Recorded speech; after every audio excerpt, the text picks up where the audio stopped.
నేను యాంకర్ సువర్ణసేని. మీరందరూ చూస్తున్నారు ముందు అడుగు 9 న్యూస్. భారత రాజ్యాంగం ప్రకారం రాజ్యాంగ హక్కు ఓటు కలిగించడం జరిగింది.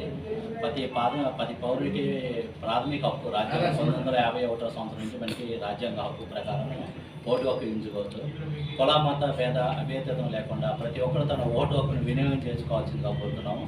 మన ఎలక్షన్ కమిషన్ వారు చెప్పాల్సిందిగా మార్నింగ్ 7 గంటల నుంచి సాయంత్రం 6 గంటల వరకు మనకి పోలింగ్ బూతులు తెరిచి ఉంటాయి. మీరు ఎవరైనా ప్రతి ఒక్కరు ఓటు మీరు వేసి కూడా ఓటు వేయడానికి కూడా మీరు ప్రతి ఒక్కరితో సహాయం చేసి అందరిని ఓటు పర్సంటేజ్ పెంచవలసిందిగా అందరిని కోరుతున్నామండి. మన ఆంధ్ర రాష్ట్రంలో మన ఓటింగ్ పర్సంటేజ్ పోయినసారి కన్నా ఈ ఎలక్షన్లో 2024 సంవత్సరంలో ఓటింగ్ శాతం పర్సంటేజ్ పెంచి ఈ రాజ్యాంగ హక్కుని మనం ఏ విధంగా సరైన ప్రభుత్వాన్ని ఎన్నున్నట్టుగా మన ప్రాథమికంగా మనకు ఆత్మీయ అంటే రేపే 13వ తేదీ పోలింగ్ తేదీ అండి. అందరూ కూడా విధిగా వెళ్ళి మీ యొక్క ఓట్లు వినియోగపరచుకొని కోరుచున్నామంటే, ఎందుకంటే మీరు చూసే ఉంటారు అవినీతిని సూటిగా పరిశీలించే దైవ సమయం లేనప్పుడు మీ యొక్క ఓటుతోనే నిజాయితీగా విద్యతో మీ ఓటు వేయండి. ఈరోజు ప్రభుత్వ ఆఫీసులు కానివ్వండి, లేకపోతే వ్యాపార సంస్థలు మొత్తం కూడా సెలవులు కూడా ప్రకటించారు. ఎందుకంటే ఓటింగ్ శాతం పెరగాలని కనుక తప్పనిసరిగా మీరందరూ విధిగా వెళ్ళి ఓటేయండి. ఇంకా ఓటు వేయని వరకు కూడా మీరు వెళ్ళి చెప్పి మళ్ళీ ఓటు వేయించే బాధ్యత కూడా మనలో చాలామందికి ఉందండి. కనుక తప్పనిసరిగా అందరూ ఓటేసి ఈ రాజ్యం. నేడు ఈ ప్రెస్ మీట్ పెట్టడం ముఖ్య ఉద్దేశం,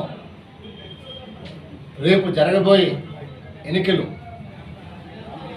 13వ తారీఖున ఉదయం 7 గంటల నుంచి సాయంకాలం 6 గంటల దాకా ప్రతి ఒక్క ఓటు వినియోగించుకోవాలని, మీకు నచ్చిన వ్యక్తికి ఓటు వేయాలని మేము పిలిపిస్తుంది. ఎందుకంటే ఈవేళ మనం చూసినట్లయితే ఇతర దేశాల నుంచి, ఇతర రాష్ట్రాల నుంచి ప్రజలు లక్షలు తరలి వస్తున్నారు మా రాష్ట్రంలో ఓటు వేసుకోవడం కోసం. ముఖ్యంగా నేను కోరేది, ఇక్కడ లోకల్గా ఎవరైతే ఉన్నారో ఇతర జిల్లాలో దయచేసి బద్దకించకుండా ఓటు వేసి మీ హక్కుని కాపాడుకోమని చెప్పి పిలిపిస్తున్నారు. ఇవాళ చాలామంది ఎన్నో అక్రమాలు చేస్తున్నారు, అవినీతులు చేస్తున్నారు. ఎదిరించాలని దమ్ము ధైర్యం ఉన్నా సరే కొన్ని కారణాలతో భయపడి ముందు రావడం భయపడుతున్నారు. కనీసం రేపు ఓటు వేసైనా సరే ఒక మంచి వ్యక్తిని ఎన్నుకోమని కోరుతాను. ఒకవేళ ఇద్దరు మంచి వ్యక్తులు లేకపోతే అందులో ఏ పార్టీ అయినా అనవసరం, మంచి లేకపోతే నోటగని ఓటు మాత్రం దుర్వినియోగం చేయదని చెప్పి పిలిపిస్తున్నాను. ఈరోజు చాలామంది ప్రజలు మాకెందుకులే ఏమవుతుంది మా ఓటు కూడా, మీ ఓటుతోనే ఈ దేశ భవిష్యత్తు, రాష్ట్ర భవిష్యత్తు ఆగడం ఉంది.